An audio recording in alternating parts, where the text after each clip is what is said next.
Halo Combat Evolved is the only good Halo game. And I want to go further with that and talk about Halo, like Halo 1, Halo 2, Halo 3. But I'm going to just talk about Halo 2 right now because I just watched all of the cutscenes really quick. I just looked it up on YouTube and put it on 2 times speed and just watched all the cutscenes so that I could get the whole story fresh in my mind and just kind of remember what everything, like what was all going on. Because to be honest, I've never really paid too much attention to Halo 2's story before. And when you really do pay attention, it's really bad. Like it's just, it's not very good. It has a lot of memorable, quotable dialogue, which it borders on, like, a lot of people will complain about Marvel movies dialogue and how the characters always have some witty one-liner or some snarky thing to say, and they're not really taking things seriously. And a lot of Halo 2's dialogue actually borders on that. And the worst offender is Sergeant Johnson. Now, the only thing is when it's only the one character, when it's just Sergeant Johnson, really, who's doing that, it's alright.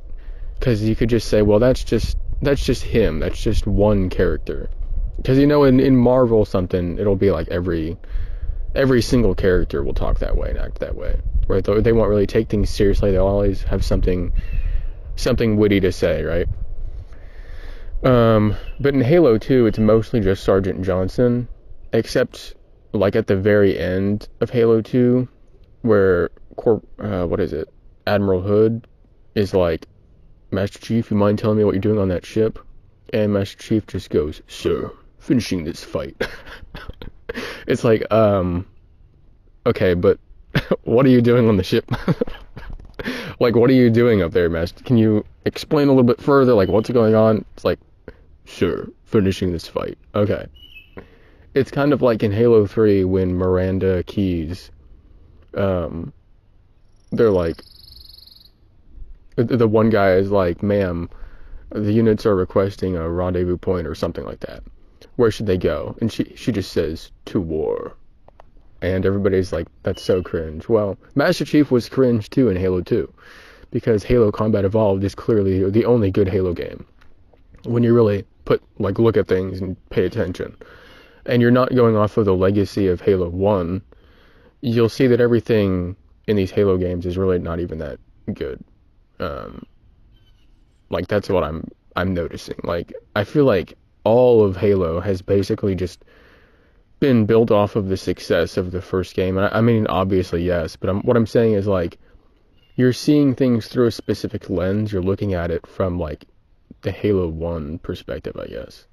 Or at least I feel like that's how most people have done it. Because I feel like if you've played Halo games, like, you're either not really paying attention to the story, or if you are, then you've probably started with number 1. And to be honest, like, growing up, never really paid much attention to what was going on, because it was just, I didn't really care, and it was kind of beyond me, because a lot of things just aren't really explained. Like, for example, hold on. Like, for example, when the Covenant attack Earth in Halo 2 and then they teleport away, it's like, why were they even there in the first place if they were just going to teleport away? And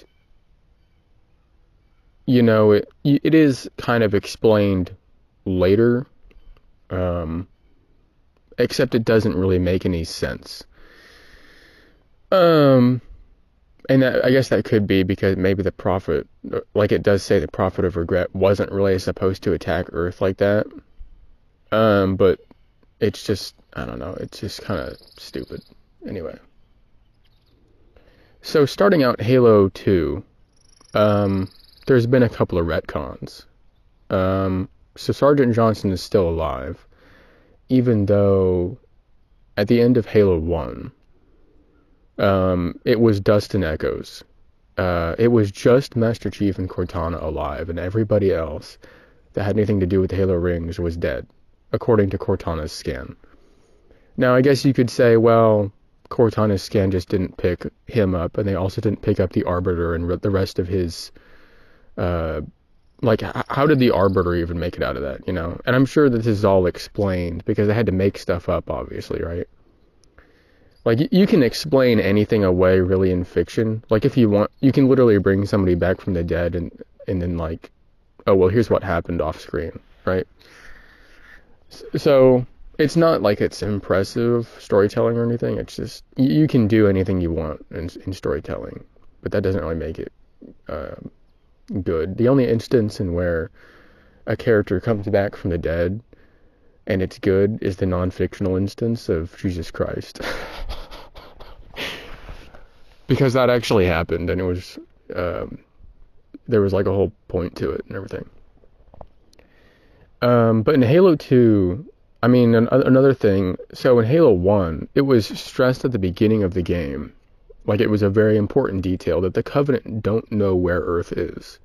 So the Covenant doesn't know where Earth is, and part of the reason that they would like to kill Master Chief is because they could capture Cortana, and apparently what they can do from there is they can figure out the location of Earth, because Cortana is a shipboard AI and she knows, like, everything, basically.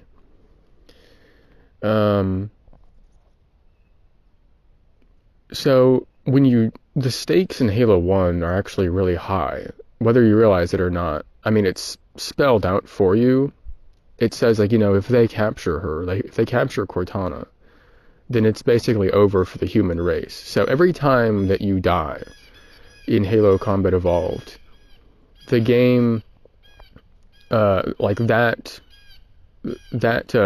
universe, that parallel universe, goes off into a direction where humanity is extinct. And I mean, there's also the whole thing where, like, they could fire the Halo rings once they figure out that they need a human to do it, which wouldn't be hard for them to acquire one. Which is another reason why it's so stupid that in Halo 2 the Covenant attack Earth, because it turns out that they knew the location of another Halo ring the whole time, apparently, because, I mean, the Prophet of Regret takes his ship and goes there from Earth. Like, he goes to Earth, and then when he's losing the battle, he just teleports to the Halo ring. Instead of just... Because the humans didn't know where the Halo ring was, this Installation 05 in Halo 2. So in Halo 1, it's Installation 04. And to bring up another thing, you know, 343 Guilty Spark comes back in Halo 2 for some reason, even though he should have exploded and been dead. And I don't even remember why you kind of ally up with him again in Halo 3. I truthfully don't know why he doesn't distrust Master Chief and humanity, like, because he knows that they want to destroy the ring, right? Like, doesn't he know that? Or was he reconstructed? You know, it's not really explained. I mean, I don't know this. I've played all the games. I've watched the cutscenes before. I just don't remember. And maybe it was something said in passing, like one sentence. But I don't ever remember that really being explained. And I didn't want to sit here and watch all the Halo 3 cutscenes too. But 343 Guilty Spark should have been gone. And you might be like, oh, well, maybe they just had a 343 Guilty Spark for every Halo ring. No, that's actually not the case, because the Gravemind has, in his pit, he has, what was his name was? Like, it was like, I don't remember what it was. Like, 0241, I don't remember. Like, the word tangent was in his name. I don't know. So there's another monitor, but for some reason Guilty Spark just survived, I guess.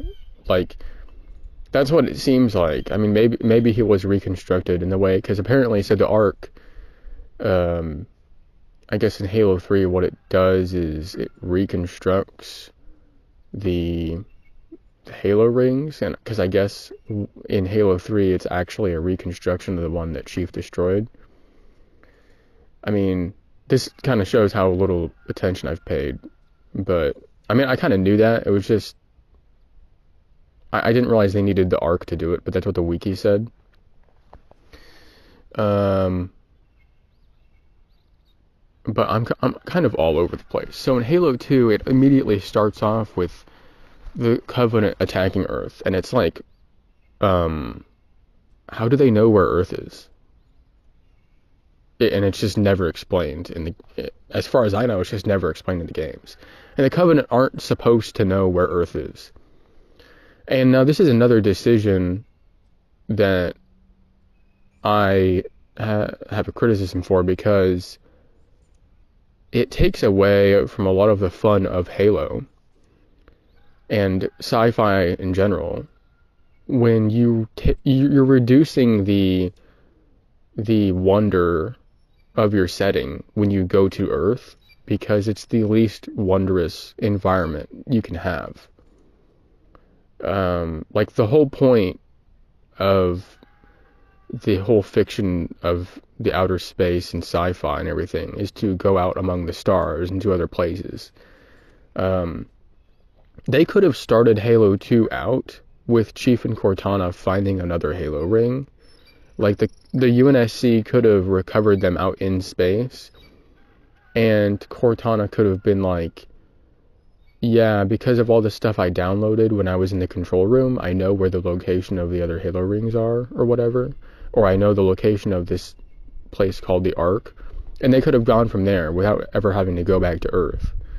I mean, they could have gone to Earth in like Halo 3. I think that would have been fine, because it kind of ties in with the whole humans are Forerunner thing, which apparently they have undone in later games because they're stupid. 343 Industries, anyway.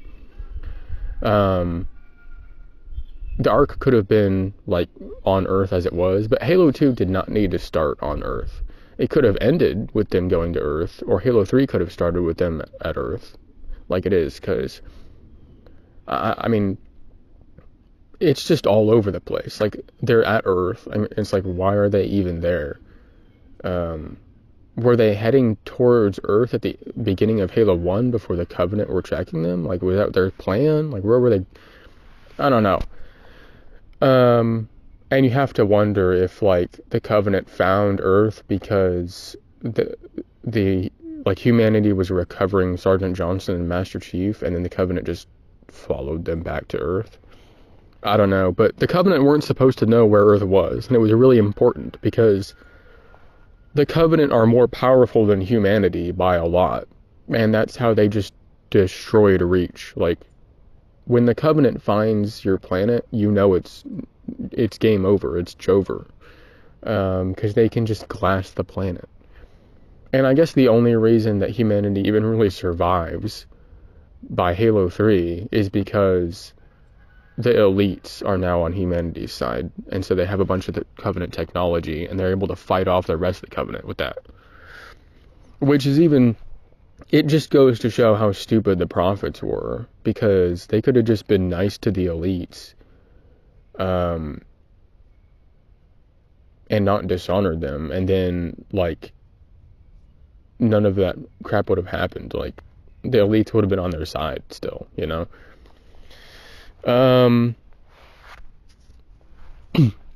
So Halo 2 starts out on Earth. For some reason. It's like, you know what, guys? We should go back to Earth, because it'll be so cool, and it'll sell our game more. And, you know, maybe they're right, but it just kind of sucks, because one of the great appeals of Halo 1 was how you're out in space and you find this mega structure, or this other world, right? And it's mysterious. And they immediately take that away in Halo 2, so it's not an element in Halo 2. And everything that we discover in Halo 2 again, with the exception of the Ark, and I guess learning a bit more about the Covenant, is basically not a mystery to us. Like, we already know about the Flood, we already know about the Halo rings, blah, blah, blah. So, that whole element, both of them of, like, the wonder and the mystery are gone. And Halo 2 basically became much more generic sci-fi, just high action, high octane thing about shooting aliens, right? So it became, like, it kind of lost a lot of the magic that was in it. So basically, the story of Halo 2, you're on Earth. I know I've said that like 5 times now, I'm sorry. It's just I'm so annoyed about it. And you fight on Earth, and then the Covenant, the Prophet of Regret is there in his ship. And then when they start to lose the battle on Earth, which is like, how is that even possible? Anyway, they start to retreat. And how they do that is by teleporting right there from Earth to the next Halo ring. And Master Chief and Miranda Keyes and everybody, they follow. But it's like, why exactly did the Covenant even go near Earth at all when they should have focused? If they knew where the Halo ring was, they should have just been there and gone there. The whole Halo ring should have been occupied by the Covenant. The thing is that the Covenant can't activate the Halo rings because they're not the Reclaimers, who are the humans, because the humans are always supposed to be the Forerunner, as was hinted at in these games. And there was even a deleted Halo 2 scene that you can look up where they find a human skeleton in Forerunner ruins, and the Arbiter's like, this is crazy. Wow. No. That was supposed to happen, so I don't know why they, 343 Industries changed that. Whatever.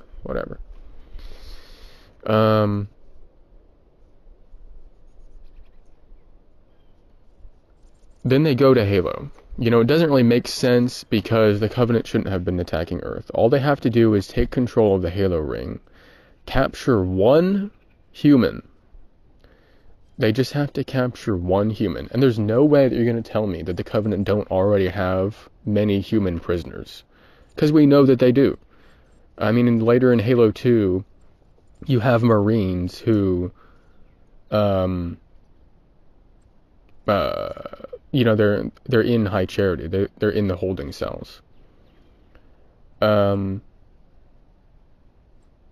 Basically, all you have to do, you would be able to figure out a way to make somebody activate the Halo ring.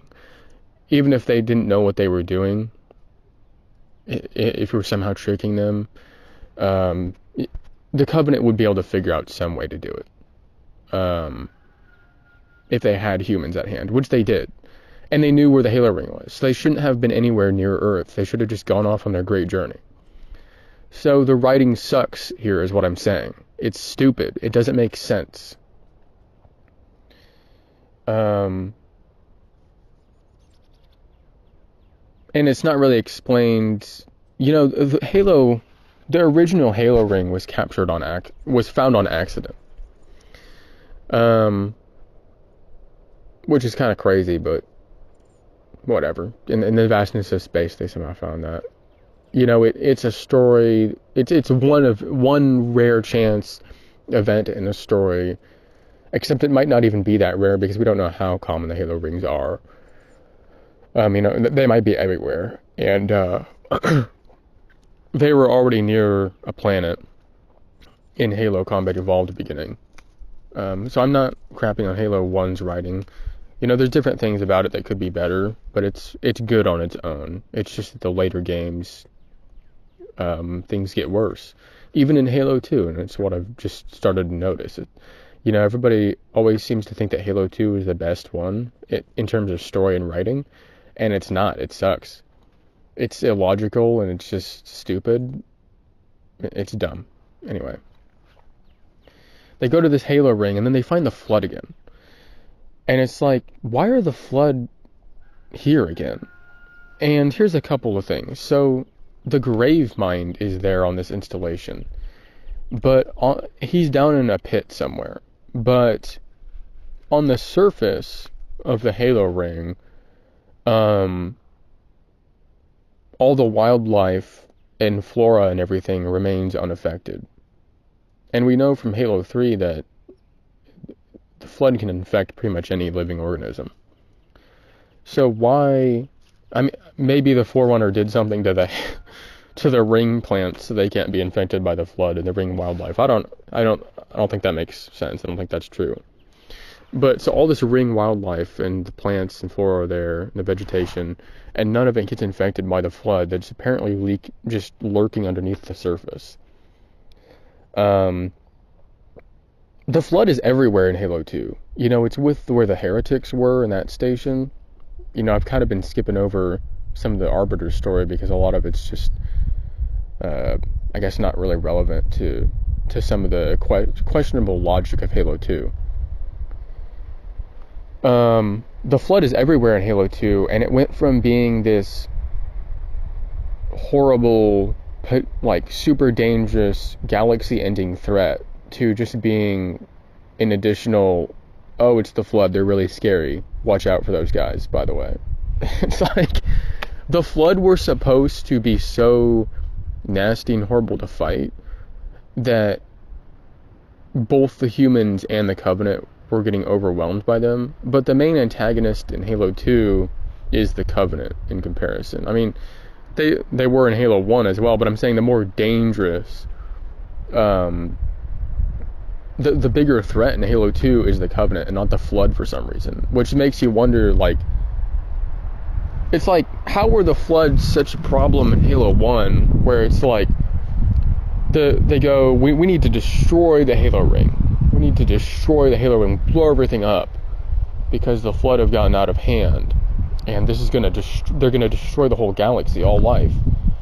We gotta figure this out, you know. And then the Flood is just a gimmick in Halo 2. So they ruined the Flood in Halo 2. And, you know, if you don't agree with that, well, I mean, just look at the way that people talk about the Halo, the Flood reveal in Halo 1. And then look at how people don't even really talk about the Flood in Halo 2 and 3. Like, the Flood is just there, and you're fighting them. Business as usual, I guess. So the threat of the Flood in Halo 2, it's not taken seriously anymore. So the power is gone. So yeah, I mean, the Flood's just there. I mean, they show up later in Halo 3, and then they're on Earth. And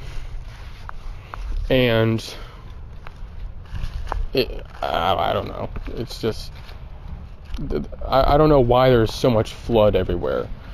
Why do the heretics have the Flood? Why is there Flood on every Halo ring? It doesn't really, I don't know. It's just wacky. I don't know why the Forerunner even thought that they needed to study the Flood anyway. Apparently the Flood can just survive, I guess the holding cells, wherever the Flood was being studied on the Halo rings, they must have been feeding it somehow.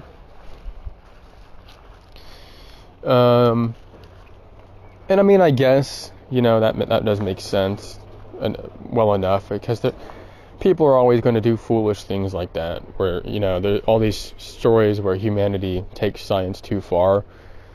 The Forerunners have basically made a big mistake by leaving any Flood left behind.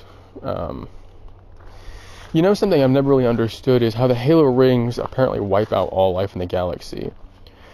But Cortana says that the rings don't destroy the Flood, it destroys the food of the Flood. So do the Flood just survive the Halo rings? Because there's no way that they do. But how does anything survive on the Halo ring? I guess you're just protected by something if you're on the Halo ring when it fires, which is how all the wildlife and everything, and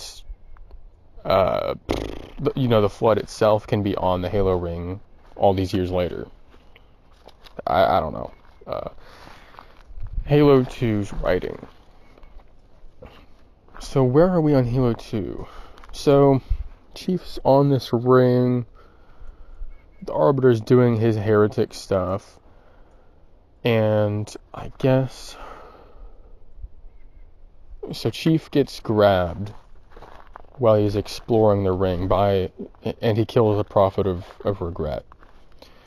He kills this prophet, and then you know, the grave mind takes him. Then we go back to the Arbiter, and the Arbiter is betrayed by Tartarus, cause he is. And then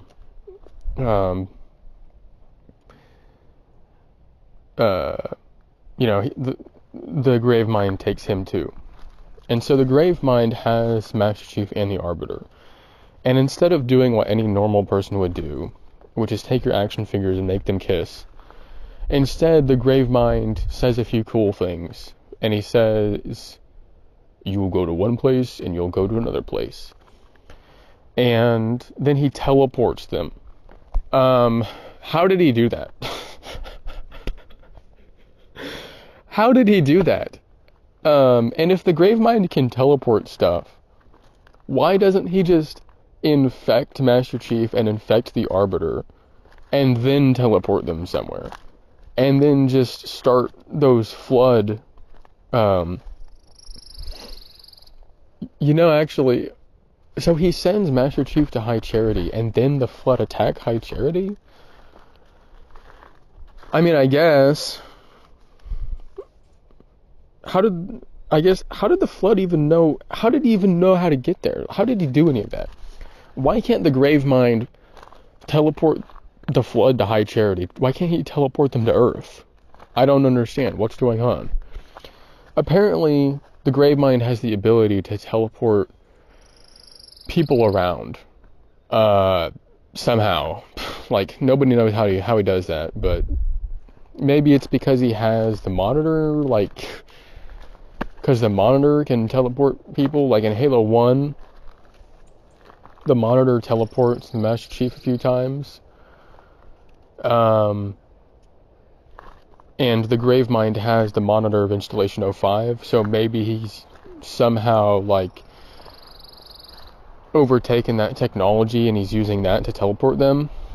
I don't know, gang, but it's making me ask a lot of questions. It's making me scratch my head a little, because it's like, why not just make them... Why not just teleport your flood forces everywhere? I don't know, gang. It's not really making a lot of sense to me.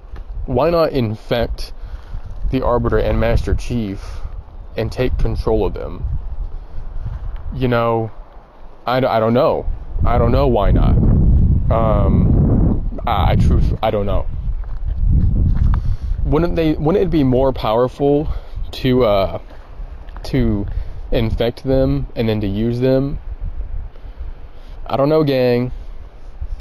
It's just kind of making me scratch my head a little bit. A little questionable writing here. So anyway, basically, Arbiter and Master Chief meet the Grave Mind, and he teleports them. And I think he's doing that so they can find the index, or like stop the Halo ring thing, I just watched all these cutscenes of Halo 2, and I don't remember exactly every detail. I did watch on 2x speed and everything. So the Arbiter goes to one place, and he's the one that, will find them with the index. And just, they do their thing. And the next questionable thing with the writing here is basically, in Halo 2, I said you're all over the place. Basically, you start on Earth, then you go to the Halo ring, then you're teleported from there to High Charity, and then you're going back to Earth as Master Chief. And now, when you're the Arbiter, you start out in High Charity, and then you go to the Heretic place, and then what happens? Shoot, I can't remember where he goes next. Does he go to Earth next? No, he doesn't. Dude, I don't know. The Arbiter goes a few different places. Chief goes a few different places. I don't even remember the Arbiter's next mission after his first one. I truthfully don't. But you're just all over the place and being teleported around. It's like, what is going on? And then you go back to Earth. And you shouldn't have been to Earth until Halo 3, and that's just my opinion. But the story, you can see the marvelization going on in Halo 2. Everything just kind of lost its magic, and kind of just, they realized how popular Halo was, and they're like, oh, we gotta make things really cool for the gamers. I don't know, gang. But the biggest thing in Halo 2 that is so weird is where the Gravemind has Master Chief and the Arbiter, and apparently he can teleport them, but he can't teleport anything else. And also he doesn't infect them before sending them out. I don't know. I don't know. I don't know how to explain that. Um, but I mean, Halo 2's story is just not even that good. Like, I think that a lot of the lines are quotable. I honestly think a lot of different stuff and it's really cringe. I think that the whole, sir, finishing this fight, that is really cringe. I think that, just rewatching it, I think that a lot of Sergeant Johnson's lines were actually kind of cringe. Which, it's not that they really are, but it reminds me, it got worse in later games. Because then, and by the end of Halo 2, because Master Chief starts doing it, and Miranda Keyes starts doing it, where they start saying these one-liners, and, like, yeah, even Cortana even sort of goes in that direction, just like a little bit, where, I don't know. She's not as serious, and she's kind of, I don't know. So what even happens in Halo 3? Because I don't even remember, bro. Let me just try and think. Like, Halo 3, they start off on Earth, and, you know, they're just being attacked, and they're fighting the Covenant. Dude, I literally can't remember at what point. Oh yeah, so the Covenant, they find the Ark on Earth. And, I don't remember if the Ark, did it teleport them somewhere? Did it teleport them to the next Halo ring that was being constructed and that you go to in Halo 3? Dude, I don't even remember, like, what exactly goes on in Halo 3. But Halo 3's writing is, like, the weakest of the 1 to 3 games. I don't think anybody even would argue about that. So anyway, the whole thing is, I'm just saying, Halo Combat Evolved is the only good Halo game, and I don't really mean that in the way of, you know, they're all fun games to play. It's just they lost it. They lost what made a lot of things about Halo 1 great and amazing were lost in these later games. I'm attaching a second part to this recording, which should go on for a minute here, because I just remembered two things that I wanted to mention. So one of the other cringe things that happens in Halo 2 near the beginning is Master Chief going, "Sir, permission to leave the station," and Commander Hood, whatever, is like, why? And then Master Chief's like, "To give the Covenant back their bomb." And, you know, that sounds cool and everything. And then you have this whole cutscene. Cortana's like, "What if you miss?" And Master Chief's like, "I won't." Okay, but Master Chief, what if you actually missed? Imagine how stupid he would have looked if he actually missed. And also, how does he get away from the bomb quick enough? By just pushing off of it, like with his feet, like you would do in water. It's just, how does he get that far? Like, he escapes the explosion. So, hold on a second, guys. Without looking, by the way, he just jumps out the window with this bomb.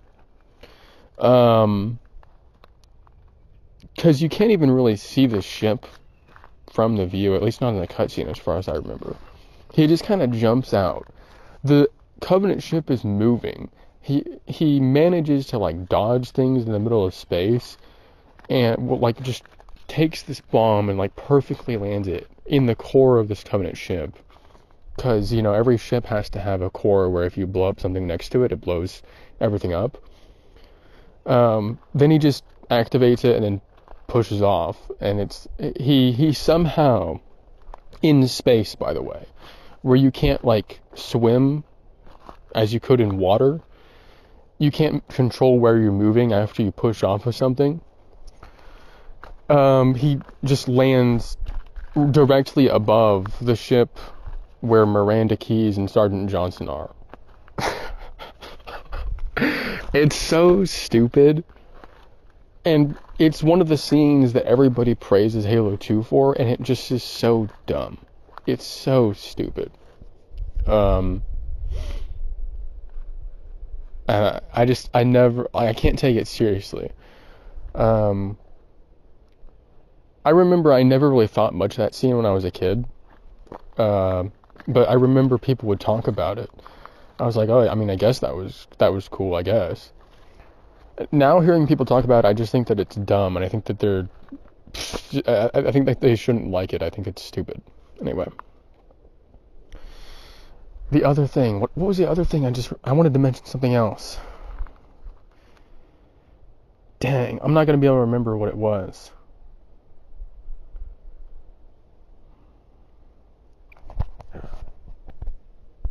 Man, I can't remember what I was going to say. I was listening to my first recording, trying to remember, get to the point where it reminded me of what I wanted to say, but I really couldn't. Something else that sucks, though, about Halo 3 is that there's no more bad guy elites when they were one of the most iconic enemies, and just like, well, there's no more, bye. And that my whole point about, the legacy of Halo Combat Evolved carrying everything, you can see it a lot in Halo 3 because they literally repeat the ending of Halo 1 in Halo 3. And I'm not really complaining about that because I have always liked Halo 3's ending a lot, and the game stories should have ended right there. Like, Master Chief's story should have been over. But it really does show how much the series was just kind of going off of Halo 1. Something else I wanted to complain about, though, is the brutes in Halo 3. When you shoot them, they get naked, and it's just like, why? Who wanted this? It doesn't look cool when they're all dead. You shoot them, and their armor explodes and disappears. It doesn't even explode, it just kind of like vaporizes, and you're sitting there wondering why the gorilla man is naked and running at you now. They didn't have to do that. They didn't have to have that visual effect. I mean, I know that they wanted to have some sort of differentiation with the way that the Brute's armor worked and the Covenant's shields did, but maybe there shouldn't have been in Halo 3. Because we know that the Halo 2 Brutes, there wasn't really anything wrong with them, to be honest. They were just too strong. They had too much health. If the Halo 2 Brutes had a little less health, they were pretty much fine. But people probably complained about them a lot, so they changed them in Halo 3, and now they basically act like elites. Even the going berserk thing is something that the elites have pretty much always done. They just don't do it as dramatically. Because, in Halo Combat Evolved, that was the elites that would do that, where you would shoot them enough and you would break their shield and they'd go, "Roar!" And then they would run at you. That was the elite's job, and then it just kind of gets pushed on the brutes.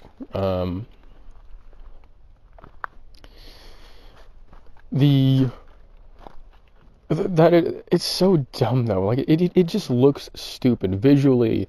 It looks stupid when the brutes are all naked after you kill them.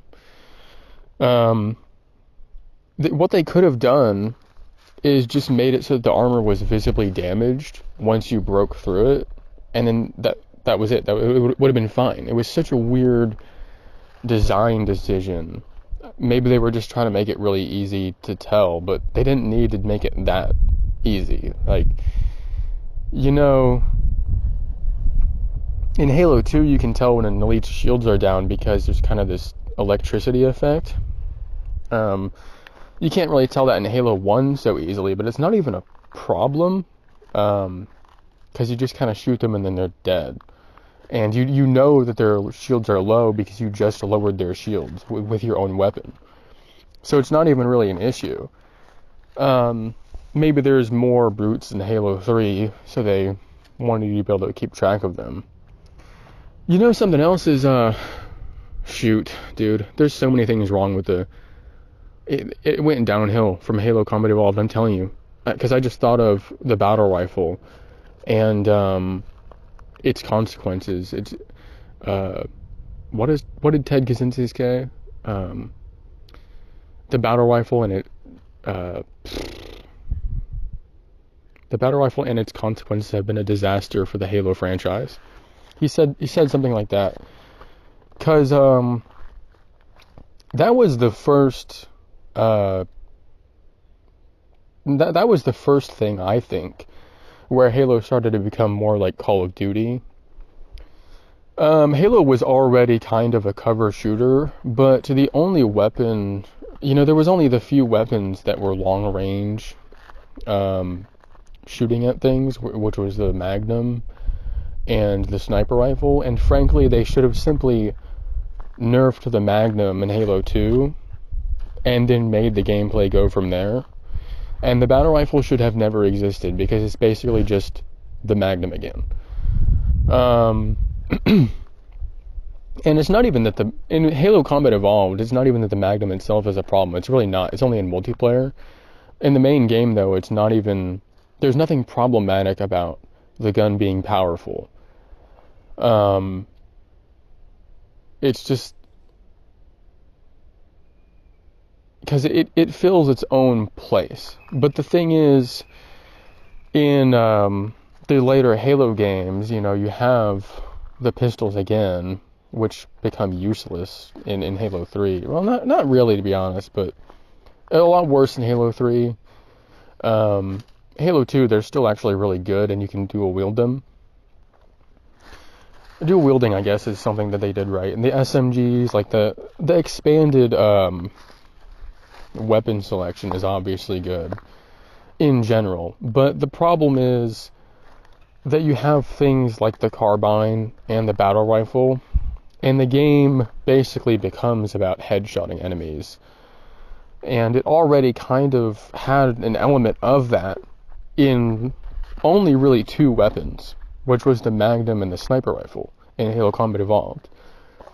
But and then in the later games, they ruin it, because now you got all these different sniper rifles that start showing up, and the carbines, and now you're just shooting things from far away. Whereas in Halo 1, yeah, there was some of that, but that was only really, for most of it, it was just the one weapon. So you would have different things going on. But by the time you reach Halo 3, there's basically no reason to pick up an assault rifle. You better pick up the burst firing battle rifle, right? Because otherwise you're just an idiot. But in Halo 2, they didn't even have the assault rifle. It wasn't even in the game. And you just have to sit there and ask, why? Like, why would you take, the Master Chief gun and then just remove it from the game? Like, it's just not there anymore? Huh? Like, are you starting to understand what I'm saying about how Halo Combat Evolved was the only good Halo game? Like, everything else that came after just got worse. Everything, all of it. It didn't get better and then go worse. It all got worse over time. They took away the elites being enemies in 3. It's just, ugh. They didn't, everybody talks about. I saw a comment earlier while watching the Halo 2 cutscenes. It said something like, Bungie did something crazy where they made it so you know more about the Covenant in Halo 2. Listen, everyone listen. When you make sequels to something where there's an antagonist, it's expected that you're going to learn more about the antagonists. It's not anything special whatsoever. It literally isn't. So much, like, all storytelling has that, where you learn more about the villain as time goes on. It's nothing special whatsoever. What would have actually been more special is if we didn't learn so much about the Covenant as time went on. That would have been more unique, actually. But, that's not what happened. And that's not really what does happen. And I'm not even saying that would have been a good decision to never learn more about the Covenant, really. But I'm saying that would have been more unique. And then there's nothing particularly different about Halo's storytelling and where it reveals more about the bad guys.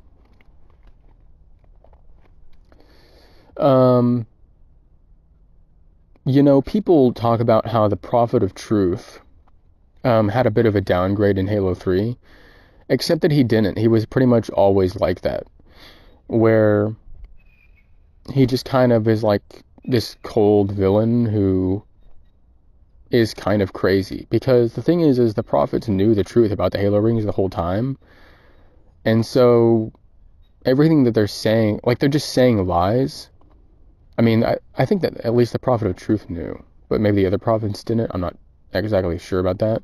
So the Prophet of Truth is basically just, everything he's saying, because I remember, like, the Axeman complained about one cutscene. It's where you're in that base in Africa, and you get an interception from the Prophet of Truth, and he's like, we're going to activate the ring, and the humans will burn. And he's like, this is a downgrade from the Prophet of Truth's character. And it's really not even. He's kind of just doing the same sort of thing that he's always done, where he's acting as this propaganda dude who is leading his people to destruction. And he kind of knows what he's doing. He's just kind of closer to doing it in Halo 3. And in Halo 2, he's comically evil as well, because I'm sure there's some, like, expanded lore explanation of this. But when the Prophet of Mercy gets a flood spore on him, the Prophet of Truth is like, I'm evil, so I'm going to order Tartarus the Brute to leave him there, because it establishes to the audience that I am the sinister villain. And it's just like, okay, I mean, you do you, Slay Queen.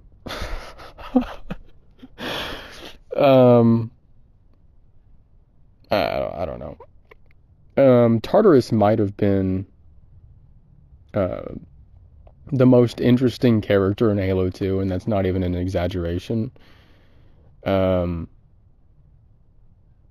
when humanity actually figured out, I know that the Arbiter exists, and so that statement might sound weird to you, but I really don't think that the Arbiter is actually all that interesting. He just kind of is like, because people act like he had some huge redemptive arc. I mean, not really. Like, nothing about his character changed. He didn't change internally. He's still the same character. It's just that he figured out that the prophets were lying to him, and then he did just the most irrational, reasonable thing, where he's like, oh, I'm not going to let them actually destroy all life in the universe, maybe.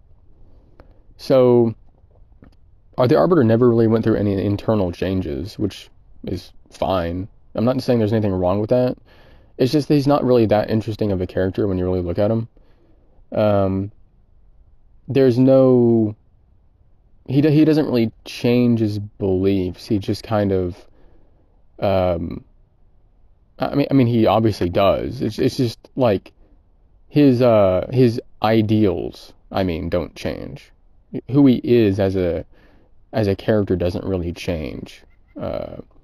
It's just he becomes the good guy because he happens to know what the truth is now. He already really was a good guy. It's just, he was fighting for the Covenant, and he thought that the humans were the bad guys. Like, it's not really. It was just, he just didn't know. He was just ignorant, right? Which is another weird thing about the Halo games is, you're telling me that, humanity couldn't convince, the elites couldn't convince anybody that the Halo rings were actually, super weapons that would destroy everybody. So all of humanity knows this. But none of the Covenant, except for the elites, figure this out. I don't know, gang. Um, I understand why they did it. It's so that during gameplay, when you're fighting the Covenant, you don't get confused as a player. Because it would have been strange if you had, like hunters and grunts on your team as well. But it would have made sense, and it just doesn't make sense in Halo 3 really when it's just elites and all of them, by the way. It's not some elites. It's all of the elites are now on humanity's team. And then by Halo 4, suddenly there's like none of that matters because now there's bad elites again. So basically, like as a kid, you would kind of be wondering, like, are the elites going to be on your team in this game or not? Because you just didn't even know what was going to happen. Um, it was just whatever they decided when they were making the game.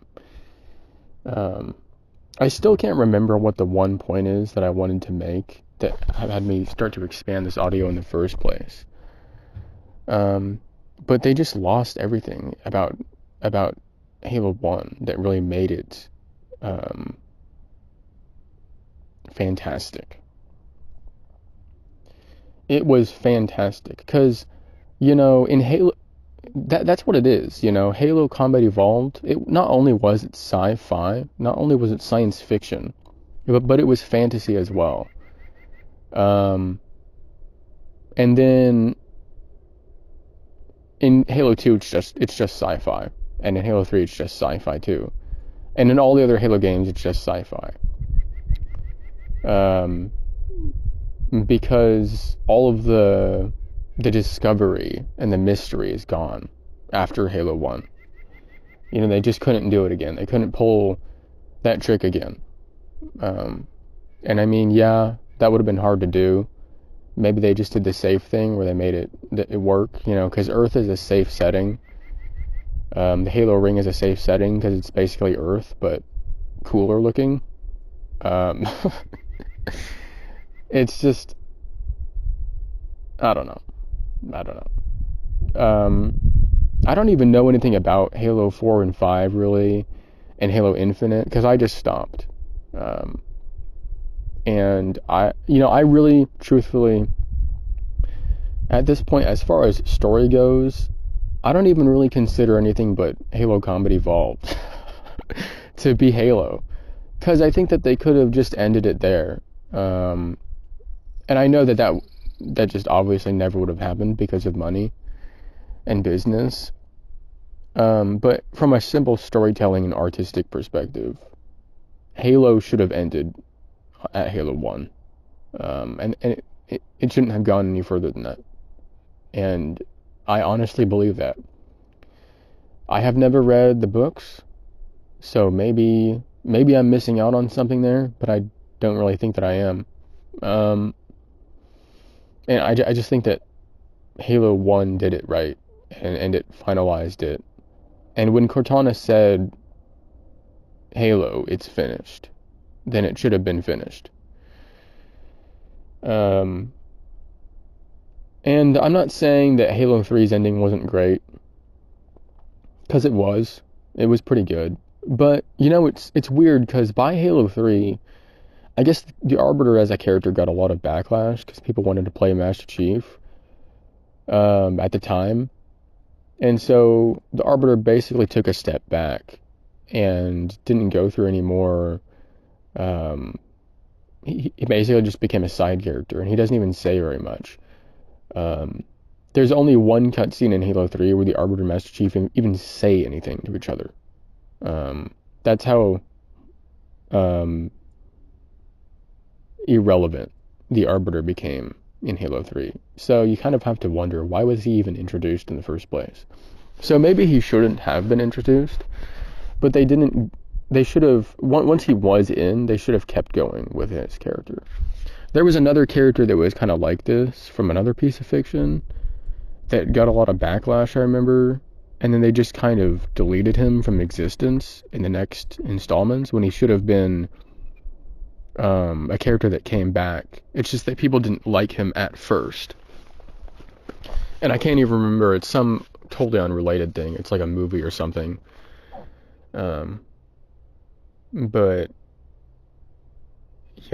it's just Halo 1, it had everything in it that it needed to have, and none of the other Halo games even did anything new. Not really. I mean, you're there again, and then the Covenant is back, and then the Flood is here again. You know. Oh, but in this time you get to play as the Arbiter. I mean, yeah, that's actually really cool. So maybe I'm being stupid right now. It's you got the energy sword. From a gameplay perspective, yes, new things did happen. And maybe you could argue, well, that's all that they did. The story isn't really important. Then they just really needed, the gameplay. Well, okay, I guess I don't know. I think that they could have taken the Halo universe and maybe done some different things with it. That, because I think that when you maybe they, a sequel was inevitable always, because when you play through Halo Combat Evolved and you can't use the energy sword, you kind of are sitting there thinking this game needs a Halo 2 where you can use the energy sword. So, maybe the bad storytelling is all worth it. Just to have that energy sword, So maybe there's not really any point in me rambling and ranting about this. It's just, I don't understand Halo fans who like the newer stuff. I just think it's garbage. And I don't understand all these women, to be honest with you, who get so into it, where specifically with the characters, because I don't know. I feel like Master Chief is he's not a very interesting character. But people grow attached so easily. People do this in real life too, where they just grow attached to things, and you're sitting there wondering how, because you're a cold, emotionless, unloving person.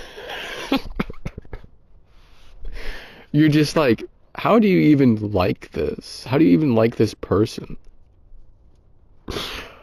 And it kind of reminds me of the Hunger Games, which I wanted to do an audio of. Actually, a few weeks ago, I did record an audio about the Hunger Games, because the fan base, the female fan base, I'm in the minority being a man and enjoying the Hunger Games, I guess. Maybe. But they soy so hard over the newer books and the movies, which aren't good. Now, I guess I've never read or seen the Ballad of Songbirds and Snakes, so I'm being, I'm judging something before I'm actually getting into it. But, I read Sunrise on the Reaping, and it was not good. It was like fan fiction. But women like fan fiction. That's the weird thing. And you have to wonder, maybe there's something to some of this fan fiction, because sometimes you'll be on TikTok and you'll see somebody talking about it, and they'll talk about some fan fiction that was just absurdly crazy good, is what they'll tell you, that it was just amazing. And you have to wonder, maybe it is really good, some of them, and I just don't know, because I'm just not in that world.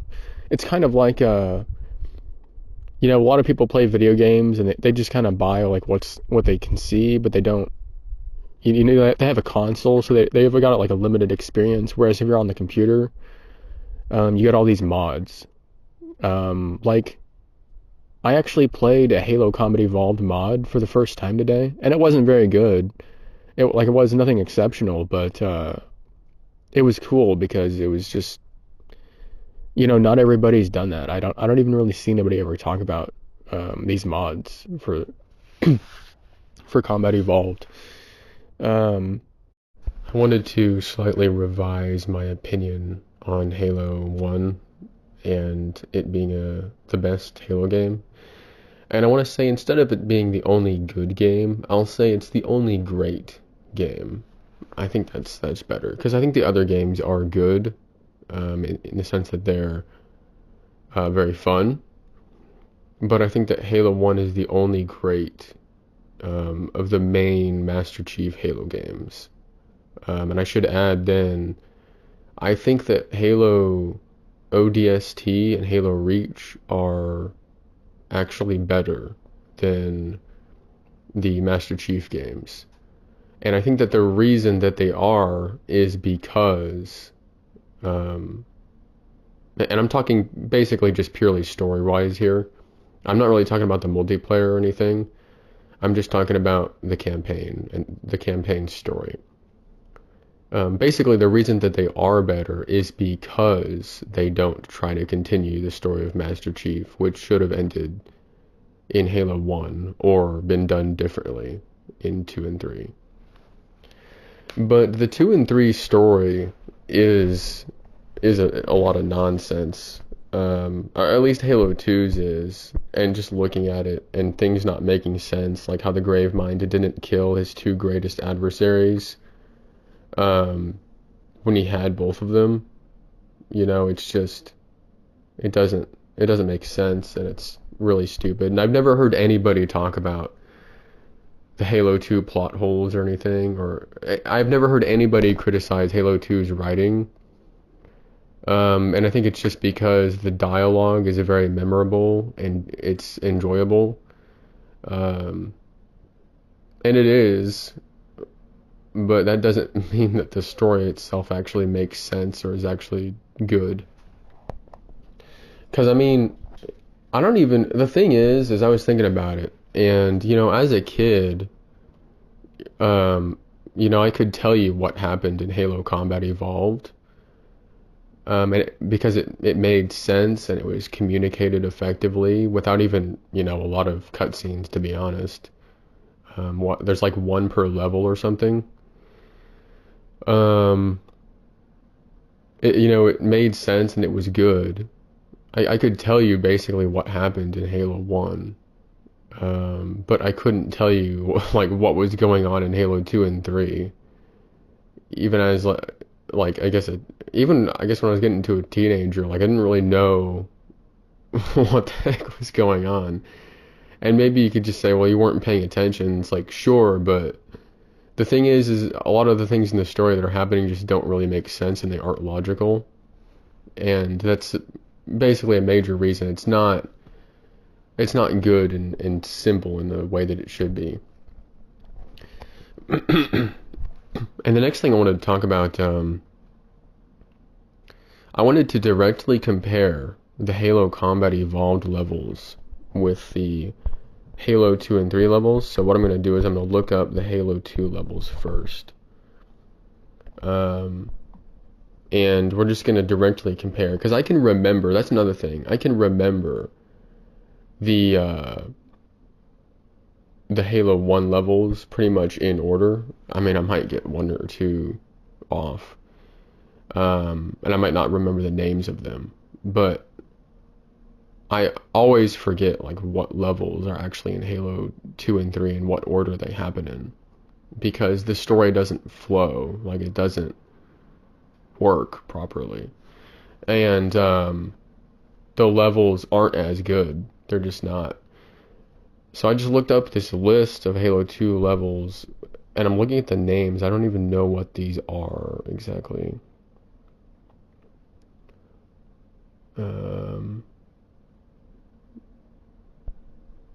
Trying to figure out what these are.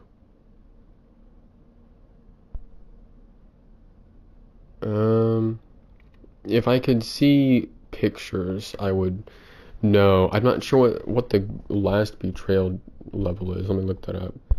Halo 2 Last Betrayal. So, for example, if you look at the Pillar of Autumn, I would probably say that Halo 3's opening mission is up there with the Pillar of Autumn, but Halo 2, what was the name of this level I was about to look up? The Last Betrayal. Halo 2, the first mission is basically copying Halo 1, and then it takes place on a human ship that's being invaded. And it's just not even done as well. And I mean, it has that whole thing with the bomb that I was criticizing that is stupid. And Halo 2 starts out with this cutscene with the Arbiter, which I guess is I'm not really going to criticize it. I'm not going to say it's bad or good. But it doesn't really have to do with the actual gameplay that just comes up. If you compare, though, the opening of the first Master Chief level, which is on the ship, or the Cairo station, right? With the Pillar of Autumn. So with the Pillar of Autumn, if you just think about the intro, where this big ship comes into view and it's coming in, and Cortana and Keyes are talking urgently, and you can tell something's wrong, and it's got this ominous feeling and this mysterious feeling as the ring comes into view. And they're worried, and they're like talking about Earth and everything, and Reach or whatever, and the Covenant. It's got this whole air to it that Halo 2 and 3 don't have. Like, the whole intro sequence of Halo 1 is a lot better. It's very heavy, and it's just got this whole magic to it. And then Keyes is like, let's give our friend a warm welcome. Like, all these stakes go up in this scene. And it's just got this like, I'm not sure how to describe it. But it's certainly a better opener than the next two games. Certainly a suitable beginning to the whole trilogy. And you go to this next level, the second level. Let's see. And in Halo 1, you land on this mysterious world, this ring, and all the Marines that were with you, they're all dead. And then the Covenant they're coming in as you're exploring this strange world in this beautiful place with this strange architecture out in the middle of deep space. And you've got, waterfalls, and you're on this plateau. You can see for miles and miles. You can see this sea, and you got the sun, and you can see the stars in the day that everybody always talks about. And you got the Forerunner structures that are firing something up into the air, this light. You can see the ring. You've got the strange Covenant ships that come in. You're given the Warthog, and you're driving around this landscape, this beautiful, vibrant landscape, and through these dark, mysterious not caves, because they're not natural formations, but this inner structure of the ring. And it's just this strange, I'm going to keep saying the word mystery, but that's what it is. And then you go, and you're immediately playing the hero. And you're going on the important mission of rescuing Marines on this strange world.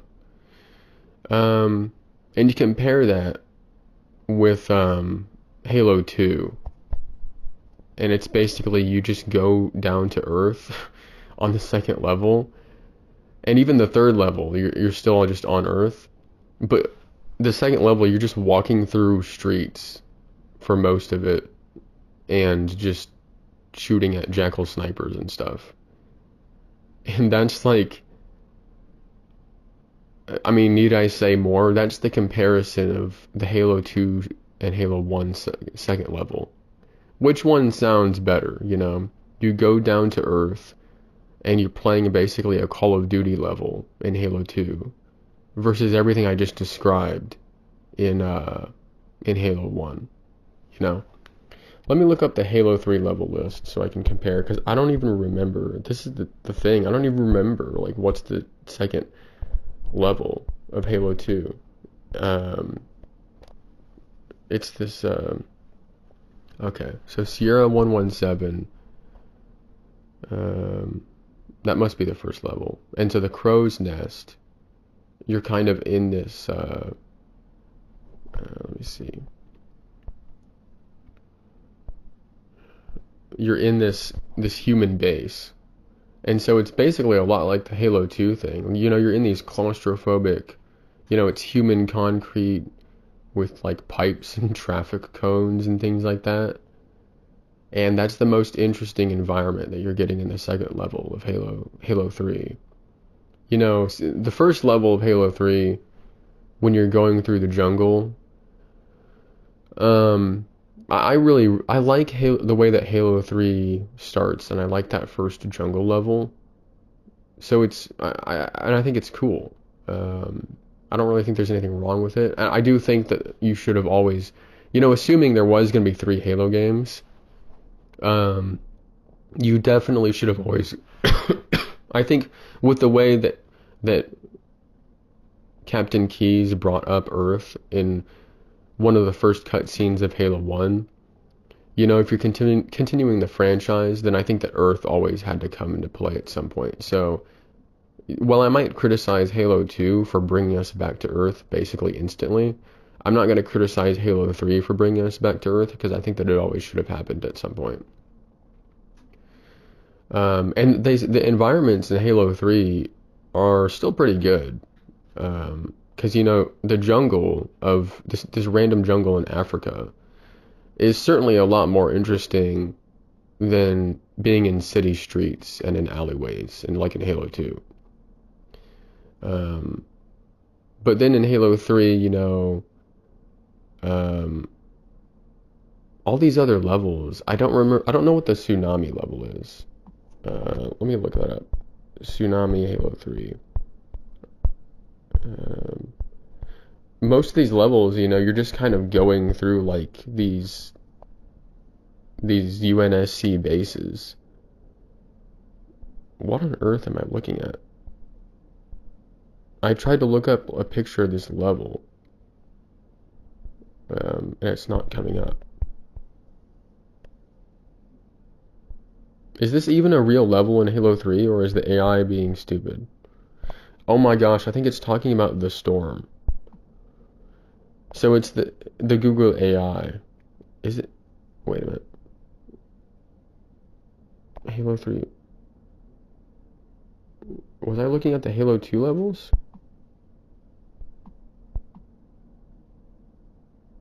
I swear on everything I love that this level list.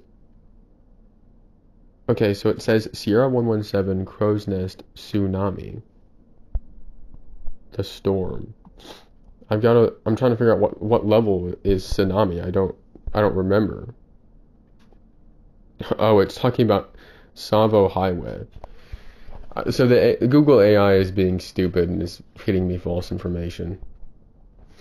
So Savo Highway, I mean it's a highway. Like it's not that interesting. Now let's think about, hey, that's what is that? Is that the third level? Yeah, Savo Highway is the third level of Halo 3. What's Halo 2's third level? Halo 2. Halo 2's third level is Metropolis, which is just going through a city on vehicles, and you go through like this subway system. And again, it's like it's really not very interesting. You know, you're just in this human environment. This you're in a city, right? Like it's not. It's a city. It's not very special. It's not even particularly futuristic. I mean, the cars look a bit different, and the architecture is a bit different, but it doesn't even. There's nothing like really special or wondrous about it or anything, right? It's just it's a basic human city. I don't know. It just, in comparison with Halo 1's third level, which is the Truth and Reconciliation, think about the way that level opens. You know, it's nighttime. Um, you go in, they're like, you're looking for Captain Keyes. I don't even remember. There's not even really like an objective that is spelled out to you by like the third level in 2 and 3 that I can remember. You're just kind of still continuing what was happening in the previous level, which is just fighting off the Covenant, right? There's not really anything special going on. Well, in Halo 1, you're specifically looking for Captain Keyes to rescue him from this Covenant ship. And so you pull up on this plateau in this Pelican, um, and you're given a sniper rifle and night vision, and this music starts playing. I'm not even talking about how this cool desert environment at nighttime and how you can see, you know, the ring and everything. It's beautiful and wondrous. You got the Marines with you. Uh, you know, Sergeant Johnson's like, go, go, go. We're not getting paid by the hour. And you can go in stealth in this level, at least for a good deal of it in the beginning, with the sniper rifle. Uh, it's not anything really advanced. It's just, for some reason, it doesn't really make sense, but the Covenant won't hear your sniper rifle as long as they don't see you, which doesn't make sense, but whatever, we'll look past that. So you have this option to go stealth for a good portion of this level and just snipe the enemy. And you can actually get an achievement on the Master Chief Collection for doing that in the first area without being detected, which I actually got recently. It was pretty cool. And so you're on this desert plateau at nighttime on this strange world, and there's this huge ship flying above you, and you go to it, and there's a gravity lift. And I mean, you're also fighting like, you know, new enemies. You're fighting the hunters. And you got this music playing this, like, I'm not even going to try to beatbox it or anything, but the music in that level is awesome. And you know, I kind of forgot that Halo 1 has rock music in it, but it literally has a piece called The Rock Anthem for Saving the World. So Halo 2 adding rock isn't really anything unique or special. I mean, the whole point I'm making is that these games, they basically just got slightly worse each time. And, you know, you just don't really realize it because it's still pretty darn good. And it's still going off of, you know, Halo 1's legacy, I guess. So this level is really cool. Then you go inside the Covenant ship, and you've got all these purples and like pink colors and these flashing lights, and you can even look out the ship at some point and see the ring below. You know, you can see the Covenant walking around in here like they own the place. And you find the Marines in their holding cells. Captain Keyes has this bit of dialogue that is more interesting than pretty much any other bit of dialogue that you'll get in any other Halo game. But not the best dialogue in Halo 1, but it's more interesting storytelling than I can remember in any other Halo game, because Keyes is saying that when he was in his holding cell, he kept hearing the Covenant talk about the ring, and he says this line where he says that the Covenant said, "Whoever controls the ring controls the fate of the universe." And that line is so cool, and I feel like it's a line that isn't really remembered. But it really stuck out to me last time I watched the cutscene. Um, and the Halo 2 and 3 levels, they don't have anything to compare to this. Their whole story doesn't even have anything to compare to something like that, to be honest. Where this whole just this whoever controls Halo controls the fate of the universe. It just doesn't. Nothing really compares to that.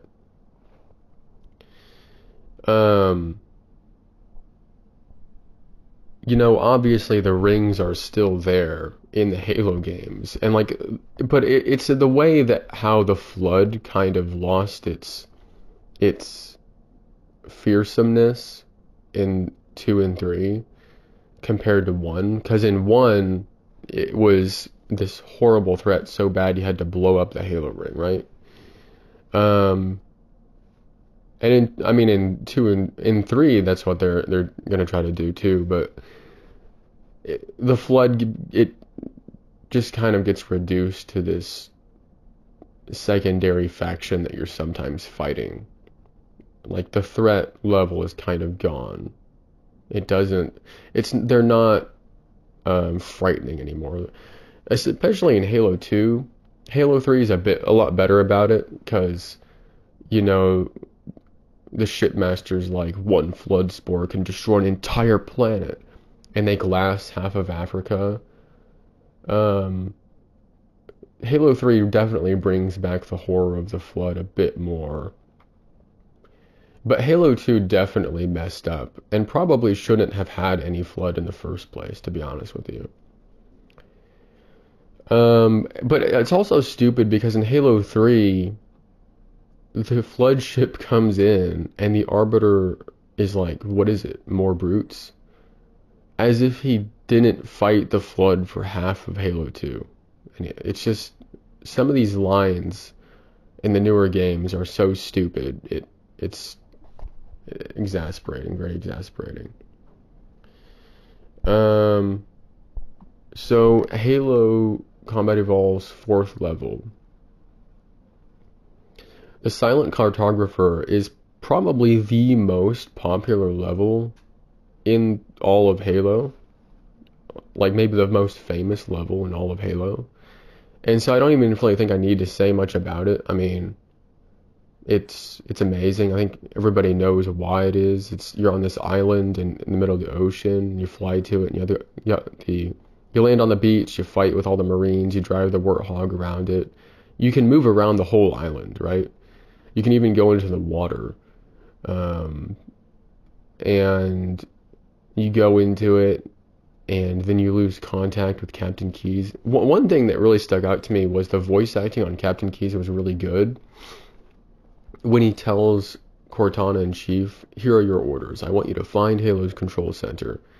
He sounds like somebody who works a job. Like he sounds like a manager who is just telling his employees what to do.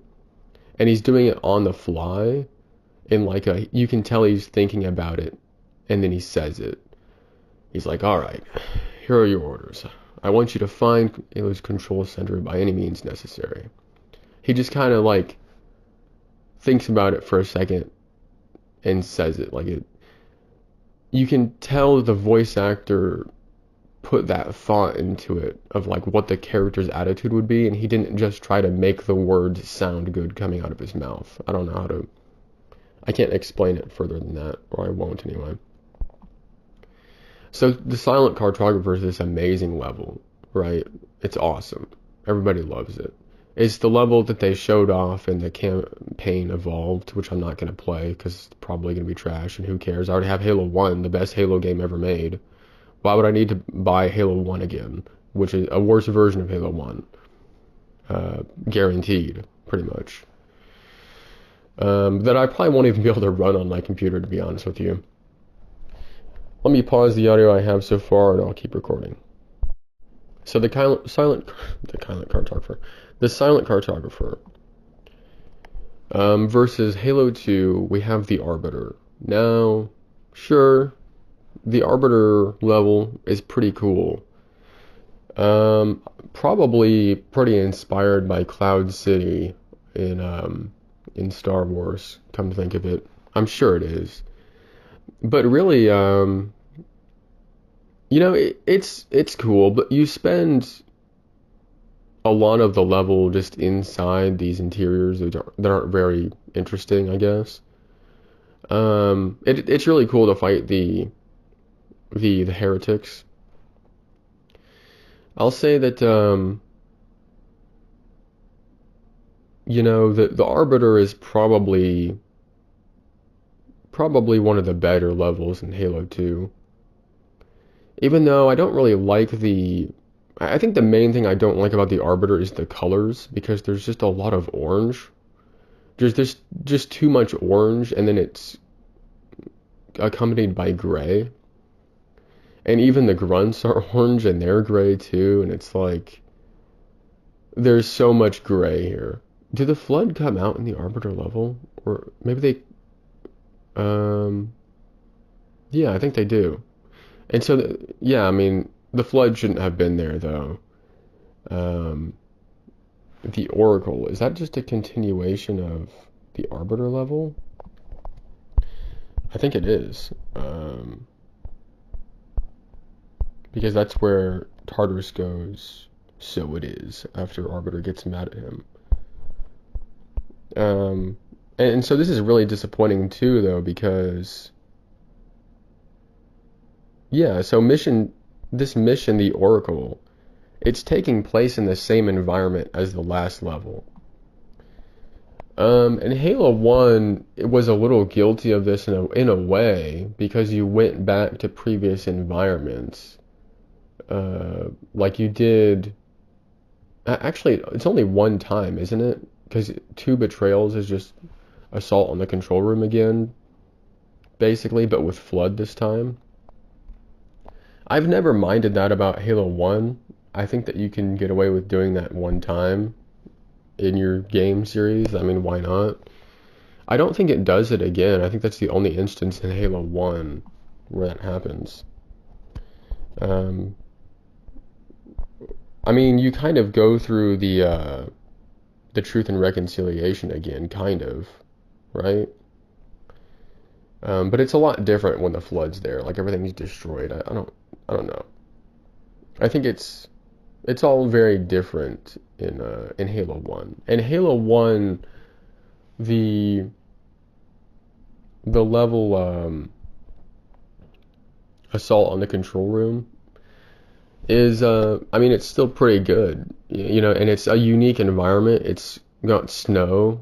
I think that the interior parts are definitely a weak point on the assault on the control room, especially because there's so many of them.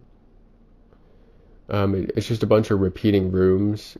It's not really terrible though. I mean, they're enjoyable to play through. It's just I think it's a lot of gray again, and there's nothing wrong with the color gray. I noticed that Halo 1 does gray better than like Halo 2, for instance, because Halo 1's gray is affected by the ambient lighting and by the sunlight and stuff more. And Halo 2's lighting system isn't very good, so the gray is more dull. Like I know that sounds moronic, but it really is because if you stick a gray object out in the sun, it's gonna get a little bit of blueness and yellowness on it from the sun in the sky, and that's basically what happens in Halo 1, but it doesn't really happen much in Halo 2. I mean, maybe in like the Arbiter mission, some of the gray is kind of orange, but it's like, I mean, really, it's just all orange. You know what I mean? um, I mean, two betrayals. I mean, you get the Warthog again. You get the tank, and you're going through this snow. You're crossing these bridges where you can fall off to your death. In comparison to Halo 2's, you just kind of got the same level again. Basically, the Arbiter and the Oracle are basically it's just continuing the same level. Halo 3. Um, so you've basically got like the first level is decent, And then there's 3 levels where you're basically going through human territory, by which I mean you're either in a UNSC base, or you're traveling Savo Highway. Floodgate, I think, is a decent level in Halo 3. I don't think there's really a problem with it. Um, it's a decent level, I think. I really like Floodgate, actually. Um, so I don't really have criticisms of Floodgate, and I think it might even be, well, I don't think I can say that it's a better level than Assault in the Control Room. I think I would definitely put Assault in the Control Room above uh, Floodgate because of the beauty of the control room level, and finding the control room where you can see this hologram of Halo, and you've got the ending of Assault in the Control Room where Cortana's like it plugged in the computer, and then she leaves when you go, like she stays there when she leaves. Um, and the whole aesthetic of the level in Halo 1 with the snow and the frozen waterfall and things like that. I mean, it's just got that beauty and the wonder again to it. Whereas Floodgate, I mean, it's a fun level, but it's just a zombie level, basically. I mean, it's just fighting zombies. It's like Resident Evil or something. I've never played Resident Evil, but, you know. Probably the most beautiful level in Halo 3 then is the next one, the Ark. And I don't think I can really compare the Ark and 343 Guilty Spark from Halo 1. So the Ark is the desert part of Halo 3, where you're in this desert and you're traveling on the Mongoose and the tank. And it's basically Halo 3's version of Assault on the Control Room. And the truth is that the Ark level is pretty darn good. Like, it's honestly really good. And yeah, I would say it's basically the same as Assault on the Control Room. But again, it's like the game is just taking the formula of the first game. It's just taking the greatness of the first game and basically just copying it. Which, I mean, it's fine, I guess, but I mean, because it works, it's a fun level. But it's kind of just saying, like, the point that I'm making is, I guess they were kind of at a loss creatively for what to do. And so and everything good that comes from newer Halo games, it's like almost everything came from Halo 1 that was good. Like, I mean, obviously, because then the series wouldn't have been successful, but it's like the series doesn't really improve over time, as far as I can tell. Okay, so let me see, 1, 2, 3, 4, 5, 6. So Halo 2, you've got Delta Halo and Regret, which those are basically the same sort of level. Well, not really. So Delta Halo, you're back on the Halo ring. Probably one of the least interesting environments on a ring world that you can find is Delta Halo from Halo 2.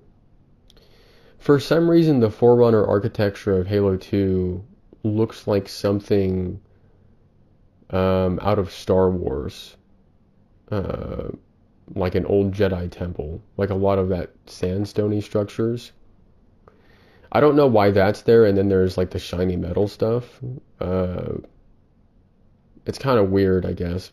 I don't know why it's not all made the same. I mean, it's okay. I kind of like the way those structures look, but it's strange how you don't really see that again. I don't recall seeing anything like that in Halo 3, where you have the ancient ruins that are actually ruined versus the clean architecture by the Forerunners. Really not sure what to make of that.